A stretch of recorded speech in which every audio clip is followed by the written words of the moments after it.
assalamu alaikum bandiraɓe fulɓe on calminama goto kala inde mum e yettode mum weltare kadi artude plateau mon yonta hande mi salmini kala yeeɓiyanke mi salmini technicien ji ɗi mi salmini ardiɓe galle o kadi en miɗo ndaara jaam maɓɓe saaha kala yallah junnu balɗe maɓɓe moƴƴina battanni somi ummima ɗon noon mi rokkat konngol en Diary Ndiaye e debbo mo hawre baylo boɗejo no heewri wiyeede ni tan mi o salmodira e bandiraɓe so diwi ɗon kadi mi rokka konngol invité ji ɗi Diary assalamu aleykum maaleykum salam madame Ndiaye assalamu aleykum bandiraɓe ko mbiyami ko yeeɓiyankoɓe Ayaw Pink TV on calminama on juurama kadi on beltanama caggal nde juurorɗen jinnaɓe men e seeranɓe waliyaɓe caggal ɗum kadi calminen kadi ardiɓe gallo technicien ji men Baba Samba Diop Dawda Moussa Dia mi calminima mi calmini kadi invité ji min mbiyama bisimilla moon e galle yanta hande a jarama weltanama donc mi rewa e invité ji amen ɗi kadi mi rokka konngol en mo gandanɗa wattake présenté leñol fulɓingol jolfuɓɓe moni fo ene jogui makko gueɗal biyeteɗo Moussa Niang ñeño moderne ɓurɗo andirede e le grand tiktoker mi salminima Moussa Niang mi salminima Raky mi salmini Diary e Bilkis mi salmini yeeɓiyankoɓe Pini TV e rewendiɓe émission men yonta hande on jarama e noddago aussi jarama bisimilla ma donc mi rokka kadi konngol Bilkis mo ɓuɗɗon andirede hoodere pulaku on ko parto mo jo série ji en yewende e dal metta dewgal ene heewi dal série ji o joué Bilkis mi salminima ok a jarama Raky assalamu aleykum ɓiɓɓe fulɓe on calminama moni fo inde mo yettode mum mi weltime vraiment invitation merci vraiment a jarama bisimilla ma donc hande min addani won thème kadi gonɗo actualité thème mo gandanɗa ene foti yewtede no fewi saabu ene waɗa dégâts ji no fewi hunde gandanɗa ene memi rewɓe no fewi wiya heesal donc dépigmentation hunde gandanɗa yimɓe ne foti yewtidde hen saabu hande ene ƴetti ampleur mo gandanɗa hay goto wawa andude ɗum hay goto wawa andude kadi ko jogori yettoyade saabu ene waɗa dégâts ji kewɗi surtout banggue rewɓe ɓe en jii docteur eɓe mbaɗi estimation la fois passé wi mois de décembre rewɓe dañnoɓe cancer du peau foof cankima sans exception kamɓe foof ɓe cankima donc ɗum ɗon foof saabi ɗum ko heesal hunde gandanɗa yimɓe foti yewtidde hen hen donc mi rokka konngol en Diary ko kalɗa hen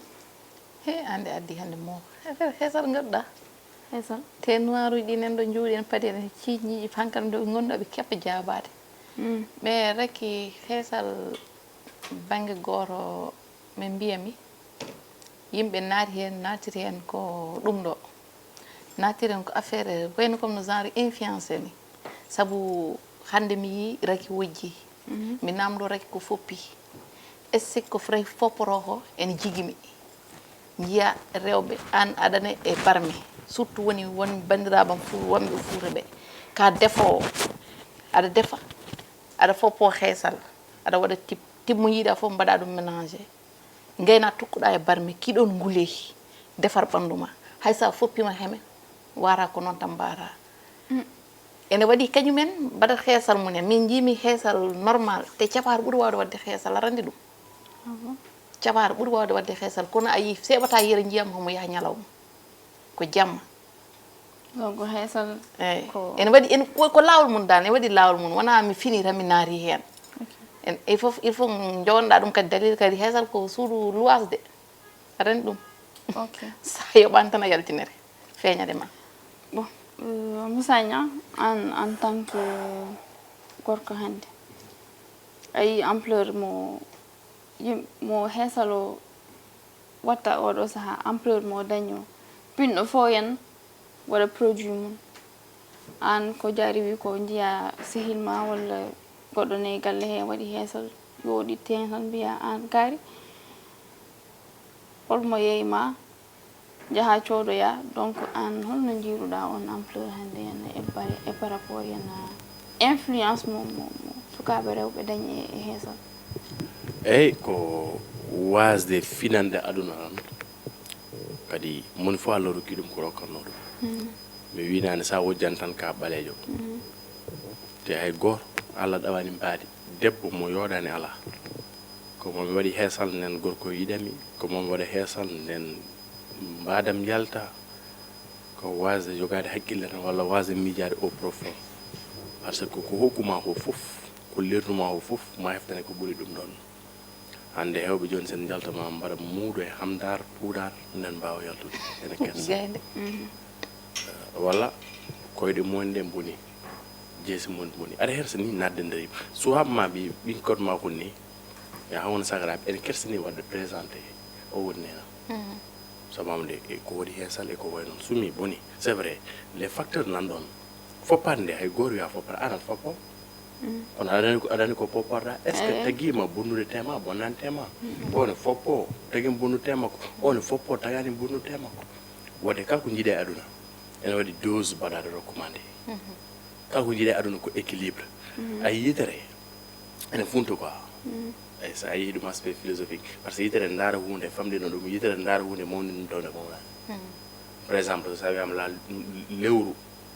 ɓuuri aduna o mawnude an a jaɓata ɗum par ce que lewru jagguirɗa ɗum ko bujoyi donc yitere famɗi ɗum woni équilibre kala ko waɗani équilibré tan ɓurta eyi o lumiére waɗira ko yo yimɓe mbaw darden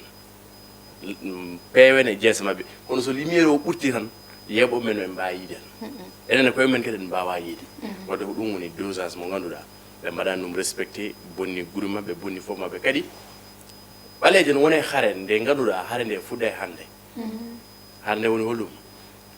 an groupe ɓaleeru ka jawaɗo sa rontima hen kadi a yewi hoorema haɗa waɗa hen certain produit a hokkiɓe raison comme par exemple wiye jomum wiya ñalawma metta quoi ñalawma ma metta ko mbiran ɗum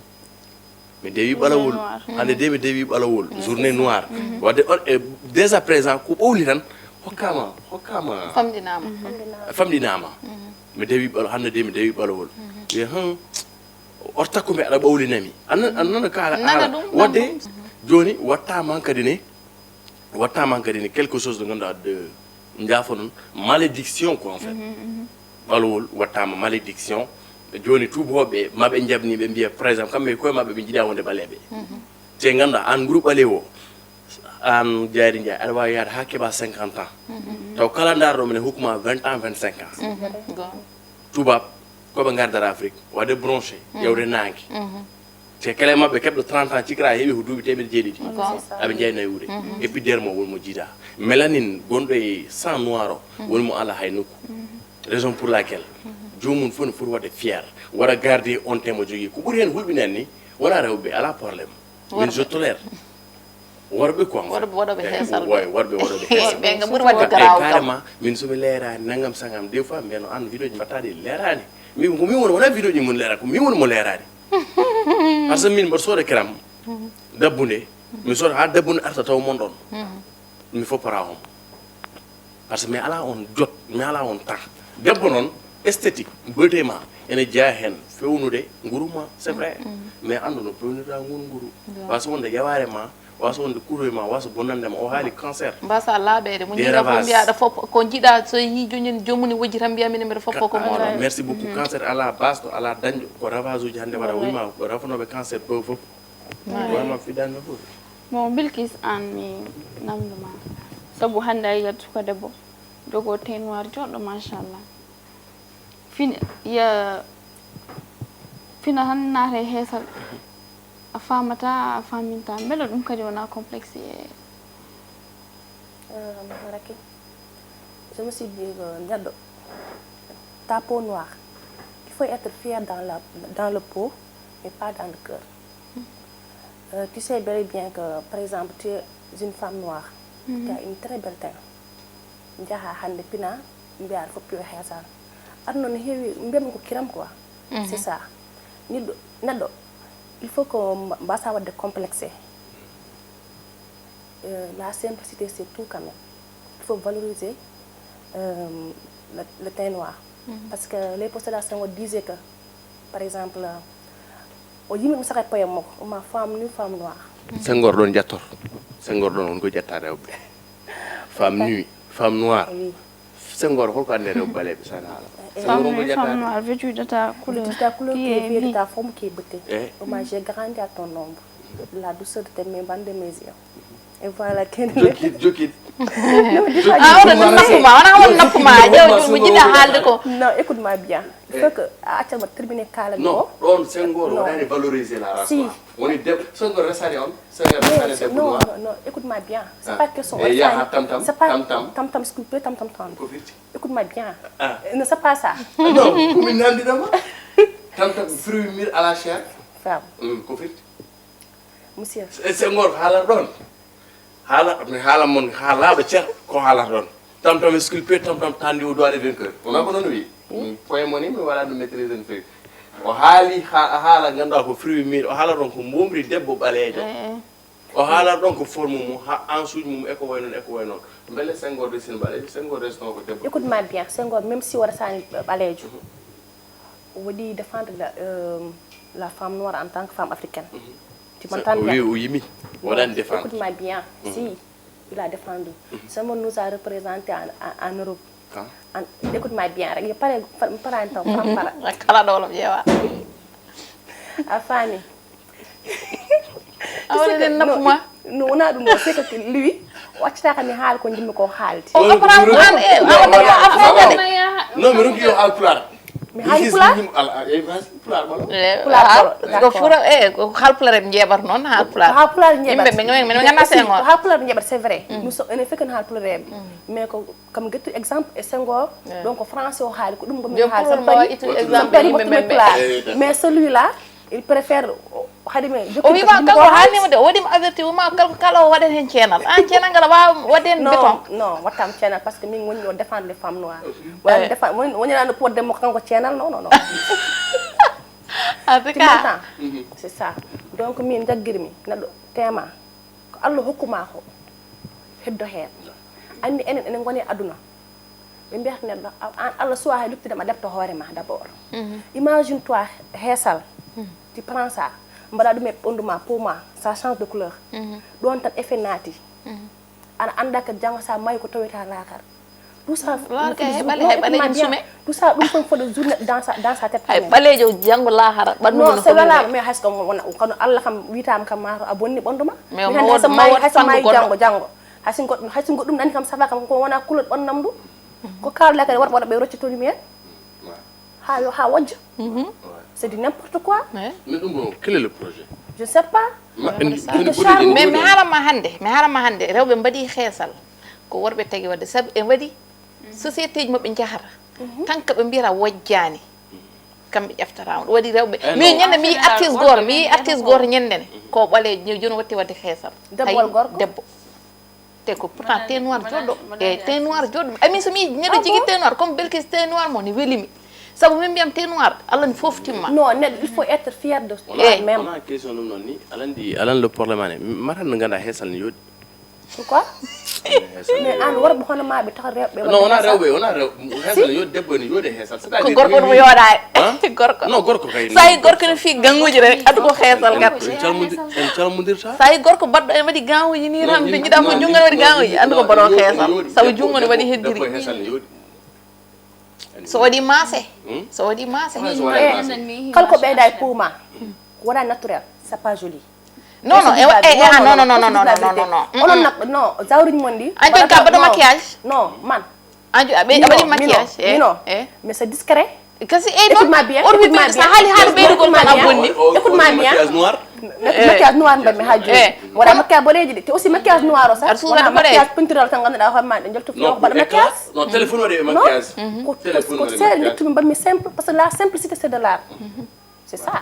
moi je suis naturellement naturel mais heesal ne yooɗi mais ça dépend rek won wujjuɓe naturellement sohlani wadde heesal maquillage baɗɗo extravagant e fof min hannde mi sohlani maquillage kewɗo par ce que machallah Allah ko feni kam ha parmi tew noir am e acca kaleɗa écoute-moi bien man tan hoore ɗo boɗeji dari fof mi hulan ɗon darade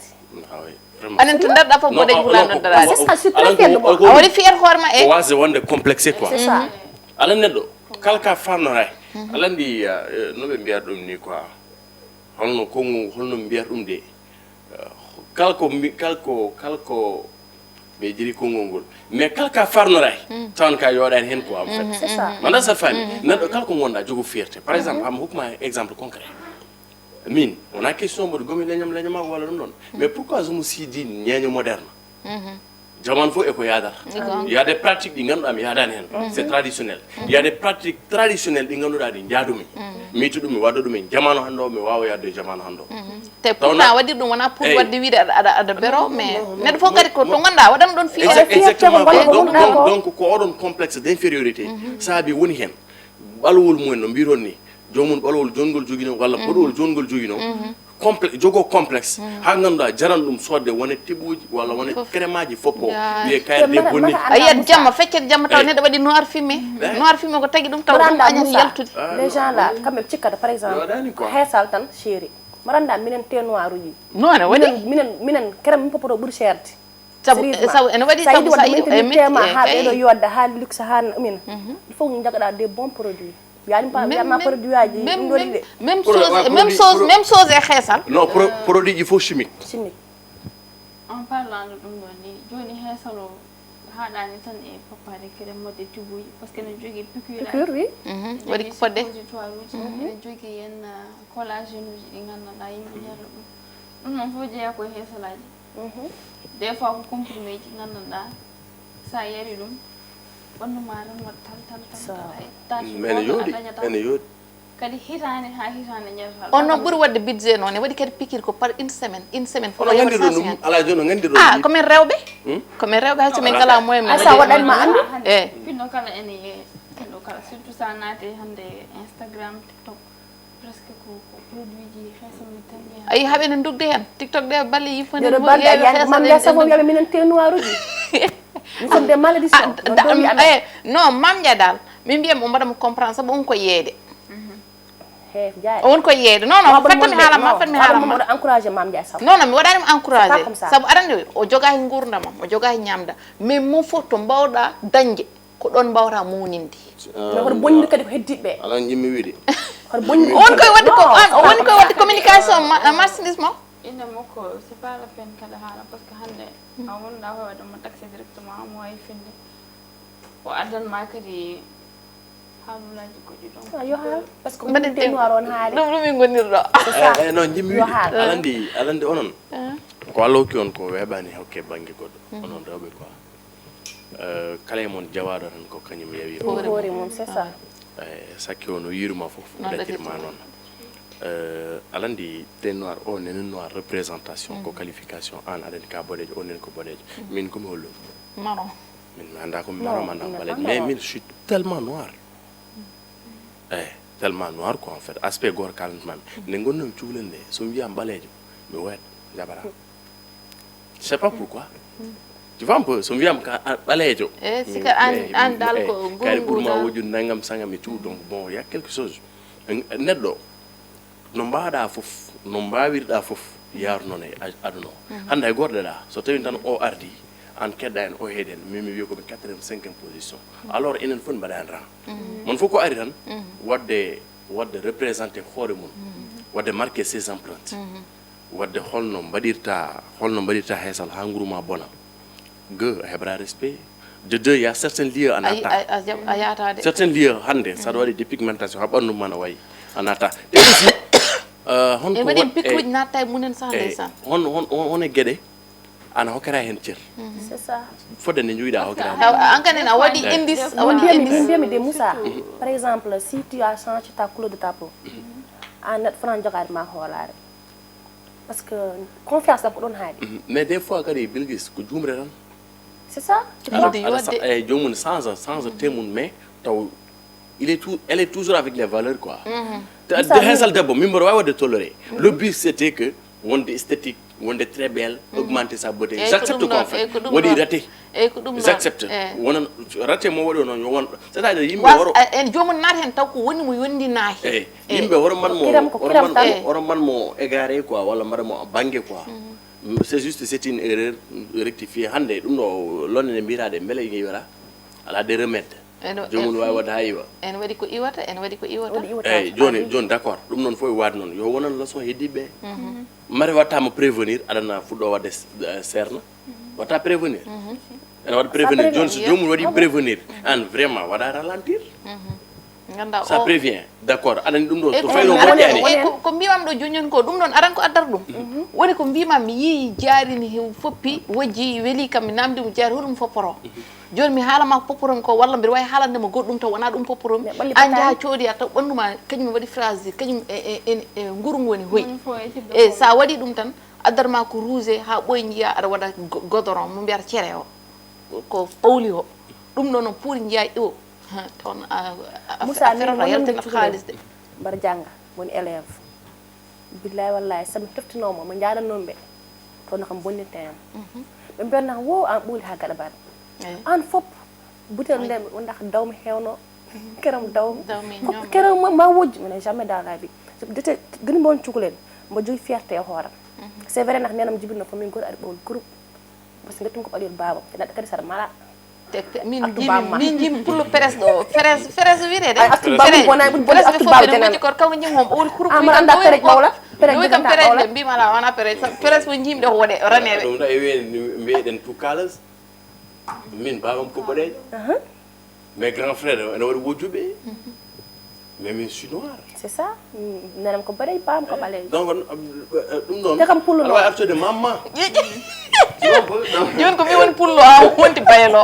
voilà kono gen fulɓe tan ala ken fulɓe ala nene ko c'est le métissage ala ɗo joni joni ɗum garannomi hen joni joni c'est le métissage ko hunde ganduɗa enen foof ene holla tan enen foof gummiɗen ko nokku goto c'est ça kinde ɗe noon mbaɗama d' accord ɗiɗon kadi kinde ɗe kadi ko métier eyyi hollam enen e hollen tan koye mamiraɗe goto enen foof jewɗen donc nak la couleur de la peau fonani wadde différencié ɓe ɗum are ɓe an allah ne wawi gojja ha mbayano komi anda wiide kono sa are mabɓe banggue ɓe ñoñama jeeyama ko kamɓe ñemtinta yidde wujjude kono sa are mabɓe banggue nègre ko nègre tan hay sa ran wi donc ɓe mbi leggal ɓoyde mon ndiyam tagata ɗum wonde noon ko ɗum ɓe kaali mi fammina kadi sukaɓe rewɓe ko ɓuri hen hewde ko star uji cinéma série ji ɗiɗo hen ɓe pour so ɓe jiiɗi ƴeftede donc te en général ni won casting ngaji sa ɗa waɗa heesa ƴeftata ham c'est ça e mbi ko te ɗum ɗo ɓe te naturel cukalel kadi jowoɓe théâtre uji ɗi walla yeeyoɓe kéremuji ɗi walla ƴettoɓe hen égérie ji munen ɓe waɗoɓe représenté théâtre uji ko ɓuri hen hewde ɓe kutorta ko hen produit ji ɗi ɓe jeeyanta yeeyoɓe crémaji ɗi ɓe watta représenté ɓe artiste aji ɓe ñammata ɗi la plupart ɓe coodata produit ji ɗi gandanɗa ko sénégal ga fewnete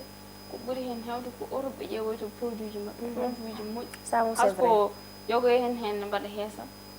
ko ɓuri hen hewde ko europe ɓe ƴeewoyto produit ji maɓɓe ƴeewoya dermatologue uji gandanɗa enen gandi kala ko foti waɗede ɓandu ɓe coodoya ɗin produit ji anani ɓen jarniɓe ɓen ene jarniɓe mais en waɗi mbiyama jarnaɗum ɓe jehata ko Petersen tibbuji jowi toon temedere capan jeetati jowo ha heewa jaɓɓalli mumen bona Bilguis maranda sa foppinoma nen ɓurta yodde ordinari nen toroɗam pullamo pullo mi haalanma noon sa wojjino jeda ko ɗam influencé non mbaɗa influencé min tagi ɗum waɗi fa min mbiɗa yiɗimo min mbiɗa waɗi mo fa min ko yiyandam est ce que wawa wadde essayé tan seeɗe mi jahi ɗum pom so waɗi essayé ha jira waɗa darode c'est pas une qui so waɗi essayé ɗo ñakkartemo ko wonta haɗum heɓa ila e yowmidi non harama jaari yo essayé ha daramo jottoɗo sam derminaga mi nilkat ñaw sam wona niɓɓere ay to wonno woni ñilka to wonno woni ñilka nilkat ɗo jooɗi ɗo yimɓe ren nilka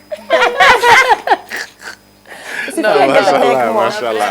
en tout cas c'est une référence alani ko complexe tan ndeysan a yiyani film yewede mo waɗannoɓe hen commentaire uji men kono ko Bilguis ɓowli hen godi ka o nande bomal séréer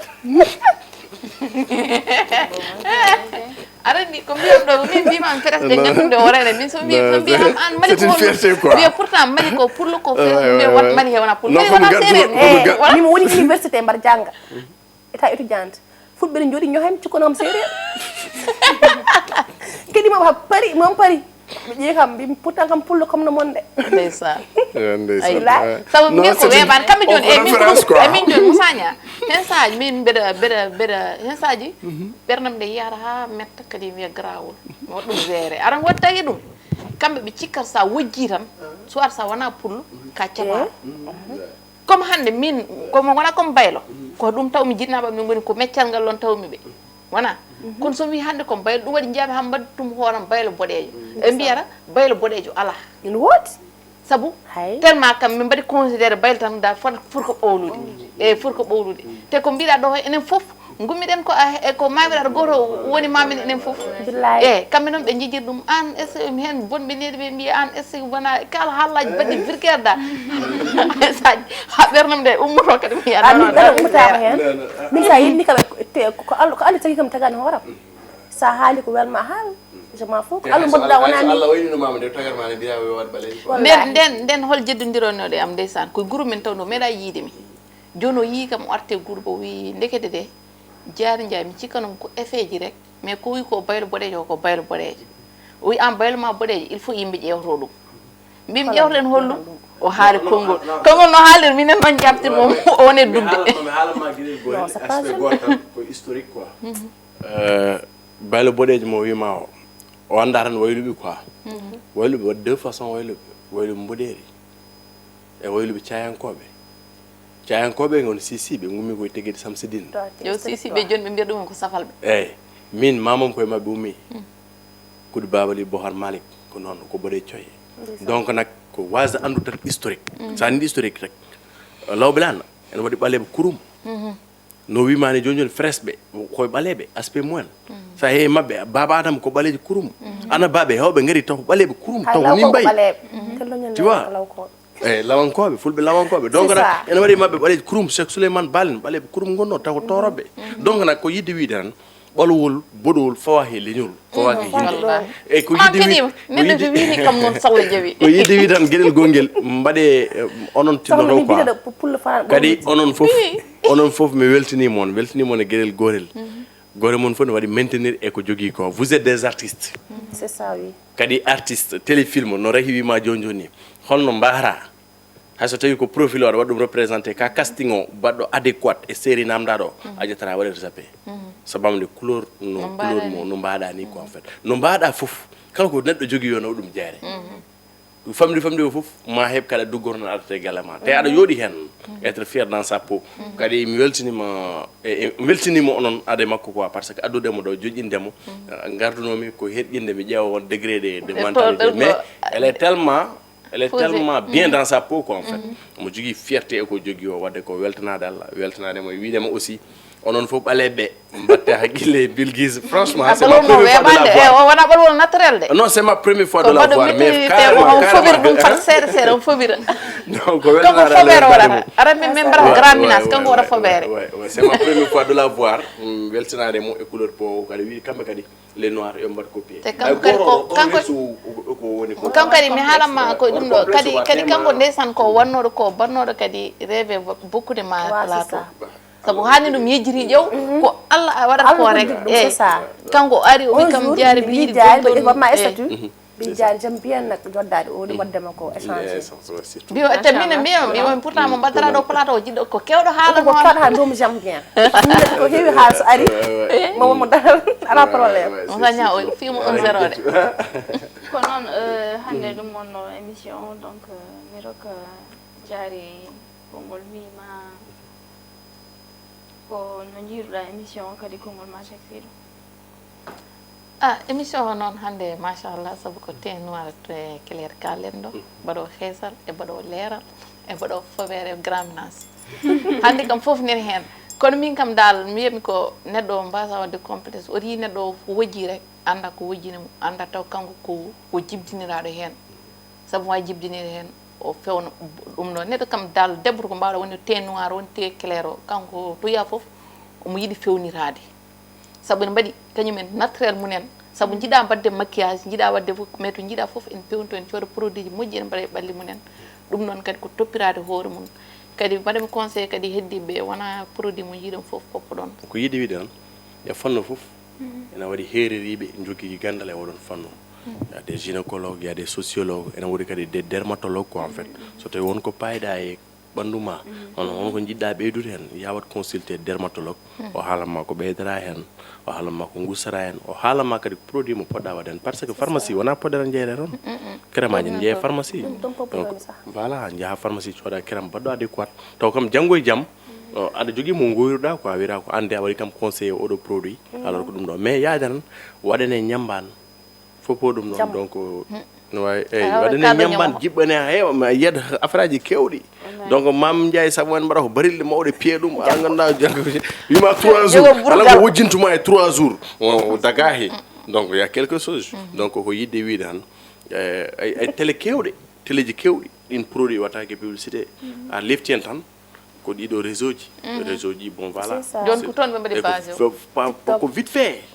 fast track fat taw produit yi wadi véhiculer bon ko yidde widan hirjina ene wodi ngana produit ne batta respecter poma wadma respecter ane horema de kadi ngona hen bien longévité baleje foran nay wude be mbatta hesal be fo nay wane wat remarque ma yido yumira jartel 60 ans telle ormo wi ma jartel 30 ans non il y a quelque chose yabna don raki weltade noddago franchement je vous remercie Diary et aussi Bilkis mi weltani mama et a jarnam aussi wonde référence pour toute la génération merci vraiment merci beaucoup Bilkis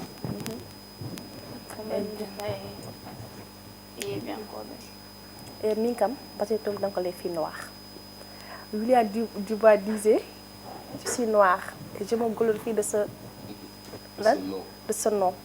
Je suis fière du sang noir qui coule dans mes veines. Merci pour ça. En tout cas, je suis très fière de moi-même. Les filles noires, ça change, c'est ça, en tout cas, je vous remercie vraiment. On faut, machallah, Diary, comme je disais, Dieyla. Et Moussa aussi, c'est une fierté, machallah. C'est ça. Et aussi, je dis que des publicités, c'est l'école de Nyangam, KDGFI, formation, secrétariat, tout ça, par exemple, à ressources humaines, j'ai une formation 2 mois, 1 mois de formation et l'autre mois c'est stage, et nous allons arder, Inch'Allah. Donc, vous garantie que c'est sûr quand même. L'école est reconnue par l'État. C'est ça, nous avons autour de actuellement, Liberté 6. Donc, c'est immeuble Fernacoli.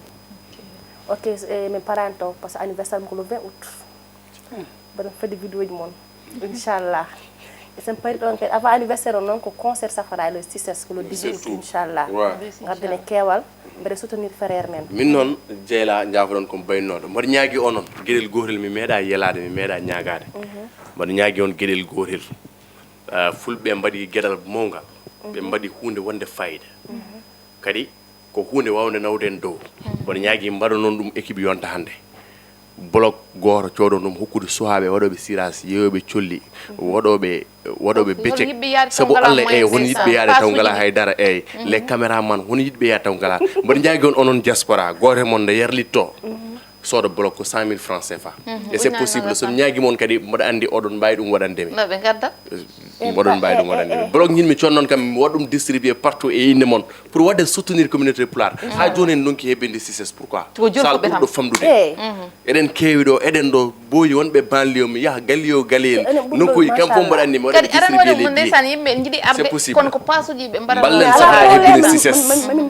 ballen safara wada dum fongo e fongo tuggude tan pojomo ha dow taw fofo yimbe wada déborder be ganda wonko keydon no wada no duta sek boy jara hebin ton mbade dum safara hebin ton il a le talent l'impossible ne pas fulani e joni ko kamen seeda mo de remercier nenam goto ko gadi sance o wite ko Farija o nowdiri ko yam tewni ko saare gallo cuuda wona nowdi woni te mero non way kam horsin ya Farija walla jaaram no few yalla yob mojjere ndidda xamni jaggida xamni comme no mi bini yalla yibirmu non o wi Bilkis odo so wala tan yahat ndeysaan gonga tig so chaque fois so kam vacances sam liri vacances ngonam ko wayti de émission men temmen heesal mon fo surtout rewbe be mon fo yandu ko watte bandu mun sabu ami joto jango e jam cadele di adantuma di donc ko non tan kala ko dañ on hen ko moji gandon ko dum non min fandino hen kala ko mojjani kadi gandon ko neddo woni timmani jafo ɗon donc min dokki on rendez-vous kadi ha dimanche prochain inchallah so hawre welede Allah on jarama